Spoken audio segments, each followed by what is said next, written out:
Oke, baik. Assalamualaikum warahmatullahi wabarakatuh. Waalaikumsalam. Saat ini kami berada di warung Pocinan, tepatnya di selatan alun-alun Wates. Kami dari Universitas Negeri Yogyakarta, kampus vokasi, lebih tepatnya administrasi perkantoran. Di sini kami akan mewawancarai pemilik warung makan Pocinan terkait manajemen logistik, terutama di UMKM terdekat. Perkenalkan, nama saya Nazaruddin Hon dengan NIM belakang 4066. Selanjutnya ada teman saya. Perkenalkan, nama saya Destiana Dwi Amalia dengan NIM 4080. Perkenalkan, nama saya Salsa Muslimatus Syifa dengan NIM 4085. Perkenalkan, nama saya Lydia Gabriela dengan NIM 4086. Perkenalkan, nama saya Muhammad Raditya dengan NIM akhir 4129. Kami akan mewawancarai dengan narasumber pemilik warung Pocinan yang bernama, silakan Mbak. Yang bernama Istiqomah Damayanti. Oke, baik. Pertanyaan pertama, bagaimana Pocinan mengelola resiko kenaikan harga bahan baku, terutama untuk bahan-bahan yang mudah busuk? Silakan dijawab dulu.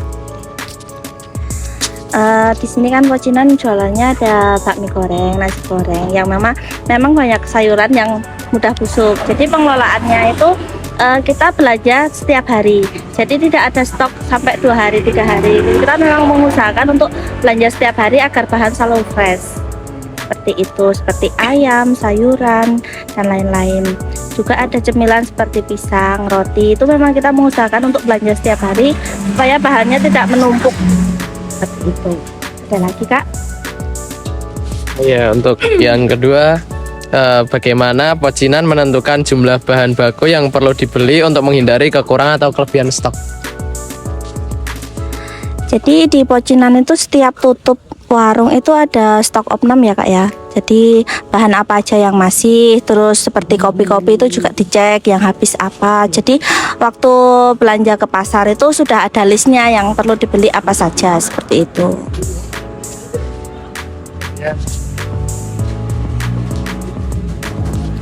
Selanjutnya, bagaimana sih cara Pocinan sendiri agar dapat mengontrol kualitas produknya agar tetap sama rasanya? Ayo. Baik, kalau untuk kualitas produk kami sudah punya standar sendiri ya, baik dari ukuran takaran bumbu, takaran untuk nasinya dan sayurannya, semuanya itu udah ada standar yang membuatnya itu memang sekali membuat tuh setiap hari bumbu itu langsung banyak. Jadi bumbu itu memang selalu baru, tapi porsinya banyak untuk satu kali jualan satu malam. Jadi bumbu itu udah tertakar dari bawang merahnya, semuanya itu udah tertakar. Terus untuk rasanya selalu sama itu karena takaran dari nasinya, dari bakminya itu semuanya sama, setiap harinya sama. Seperti itu. Selanjutnya, apa saja sih saluran distribusi dalam penyaluran utama kepada konsumen, atau melalui Gojek atau apa? Ya. Penyaluran distribusi ini ada offline sama online ya Kak ya. Jadi kalau offline itu datang langsung atau melalui jasa titip, di sini ada. Terus yang online bisa melalui Gojek, bisa melalui Grab atau delivery mandiri. Ada yang delivery mandiri juga kan di sekitar Wates. Juga melalui WA. WA itu termasuk online juga ya Kak ya. Jadi yang pesan lewat WA bisa nanti langsung diambil gitu. Selanjutnya, bagaimana Pocinan dapat melakukan perencanaan dan penentuan kebutuhan logistik yang efektif untuk memenuhi peningkatan permintaan sambil tetap menjaga tingkat persediaan yang optimal? Jadi perencanaan itu semuanya itu udah ada plotnya ya Kak ya. Jadi kita melihat hari-hari ramai dan hari-hari biasa. Jadi hari-hari ramai itu hari Sabtu, Minggu, Senin. Sedangkan hari Selasa, Rabu, Kamis, Jumat itu hari-hari biasa menurut kami. Terus di hari Sabtu, Minggu, Senin itu memang stoknya dibanyakin. Jadi biasanya kalau hari yang biasa itu tadi kita masak nasinya cuma 12 kilo, kalau pas hari yang ramai itu kita 15 kilo. Dengan manajemen kalau hari biasa kalau udah habis ya udah kita tutup close, walaupun masih jam 10 atau masih belum tutup itu kita udah close. Kalau di hari ramai memang kita optimalkan. Jadi 15 kilo itu kita optimalkan sampai habis, jadi biasanya tutup lebih malam. Apa saja strategi mitigasi resiko yang bisa diterapkan dalam perencanaan logistik? Mitigasi resiko jadi pencegahan ya, pencegahan resiko misal ada barang yang busuk itu kita beli sesuai kebutuhan Kak. Jadi setiap hari kan sudah misalnya waktu hari biasa kita beli sayurannya juga biasa, misalnya untuk nasi 12 kilo kita butuh kubisnya cuma 5 kilo, timunnya 5 kilo, terus yang lain-lain cuma standar itu. Terus kalau pas hari ramai kita ditambahin sedikit, tapi jangan terlalu banyak soalnya kan kalau sayuran itu gampang busuk ya. Seperti itu. Baik, untuk pertanyaan selanjutnya, bagaimana Pocinan menyimpan bahan-bahan mentah agar tetap segar dan aman dikonsumsi? Dan bagaimana menangani sisa bahan makanan yang tidak terpakai di akhir hari? Kalau mau kepencet tadi.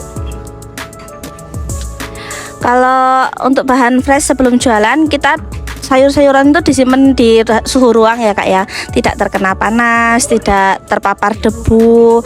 Terus kalau daging kita simpan di freezer, jadi begitu dari pasar pagi itu langsung masuk ke freezer yang daging-daging. Terus yang sayuran-sayuran yang masih diikat-ikat itu dibukai dulu, terus dicuci terus dikeringkan dulu, habis itu dibawa ke sini dalam keadaan bersih. Kemudian bahan sisa ya Kak ya, kebetulan di rumah itu ada ternak, ada kalkun, ada mentok itu itik, terus ada ayam. Jadi kalau sisa bahan yang sayur-sayuran itu nanti dikasihkan itik sama kalkun, terus yang kayak misal ada bahan sisa nasi itu dikasihkan ayam.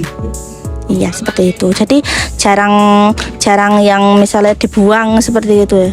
Ada ternak yang dikasih makan. Untuk pertanyaan selanjutnya, apakah Pocinan memiliki rencana cadangan untuk menangani kerusakan mendadak pada peralatan utama? Contohnya itu kompor gitu, misalnya rusak kompornya. Ada Kak, jadi kita itu ada budgeting ya setiap bulannya itu ya. Kalau kompor itu jarang rusak, yang sering rusak itu gelas itu kan pecah kan, setiap minggunya mesti ada gelas pecah itu ada budget untuk pembelian perabot seperti itu. Sebulan sekali itu nanti dicek, misalnya ada yang gelasnya kurang itu nanti kita beli di akhir bulan, ada budgeting untuk itu. Seperti gelas, serok itu suka patah, piring suka hilang. Nah itu kita punya budget untuk itu. Kalau budget pemeliharaan seperti kalau ini kan bongkar pasang ya Kak ya, budget pemeliharaan itu 3 bulan sekali Kak. Jadi seperti tenda ini pemeliharaan 3 bulan sekali ini ganti biasanya.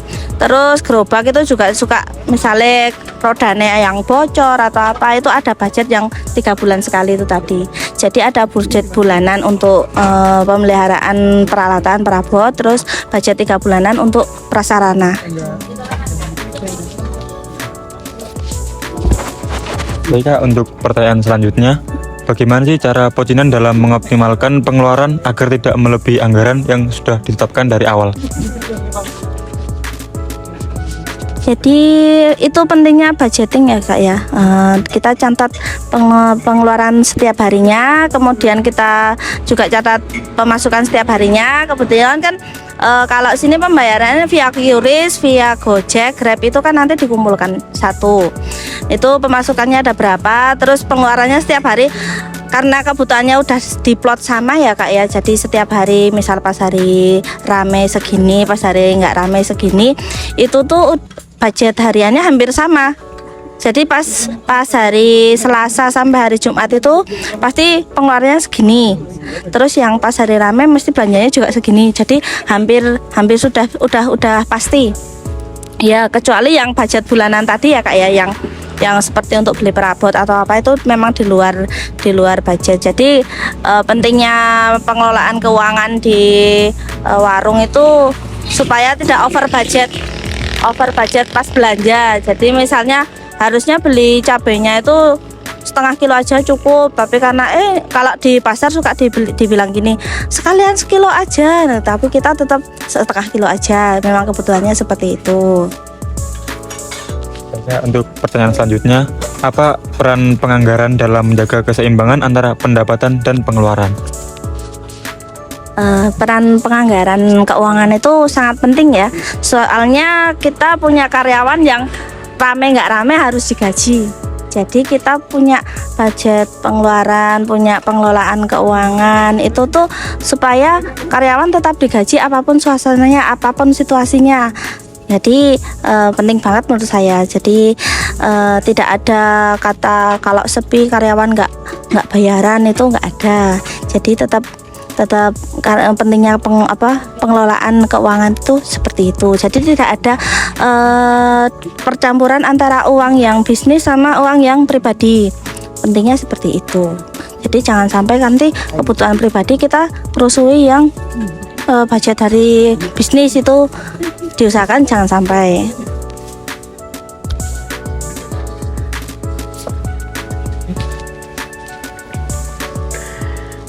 Oke, untuk pertanyaan selanjutnya, apakah Pecinan memiliki mekanisme untuk menangani keluhan pelanggan terkait? Pecinan ada WA ya Kak ya, terkait itu, misalnya komplain, misalnya ada keluhan, Kak ini kok porsinya sedikit sih, Kak ini kok keasinan sih gitu. Kita ada WA untuk komplain ke situ. Tapi biasanya kalau pelanggan itu kalau komplain langsung ke kita langsung, nggak jarang yang misalnya via WA atau via Facebook gitu. Kadang kalau orang sini tuh ada komplainan bukannya langsung ke pengelolanya, tapi malah ke Facebook dulu. Itu sejauh ini memang nggak ada. Jadi kalau ada komplain langsung ke pengelola sini, misalnya penjaga warung atau via WA. Misalnya, Kak ini aku tadi pesen nasi telur, kok telurnya nggak ada gitu. Nah itu bisa lihat WA. Terus untuk pertanyaan selanjutnya, bagaimana Pecinan menentukan kapan produk tertentu tersebut harus dihapus dari list menu? Ya, pas sekali ya. Jadi kita itu dulunya itu kita jualan nggak cuma ini ya Kak ya, ada beberapa macam dan beberapa memang udah dihapus dari menu.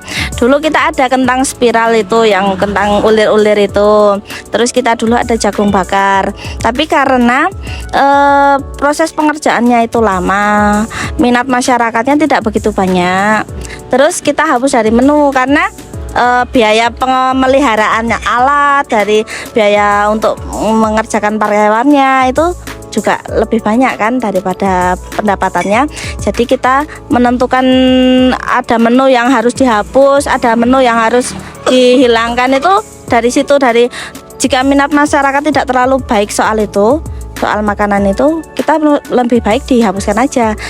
Kalau di warung ibaratnya ngeribetin kan, daripada kita jualan cuma sedikit kentang ulir, paling sehari laku berapa, 5, 7 gitu, mending dihapus saja daripada kita mengeluarkan kos yang lebih banyak untuk pengeluaran pemeliharaan alat, belanja barangnya juga seperti itu. Jadi kita menentukannya dari minat masyarakatnya. Sekian wawancara dari kami, kurang lebihnya mohon maaf. Wassalamualaikum warahmatullahi wabarakatuh. Jangan lupa datang ke Pecinan Selatan, alun-alun Wates.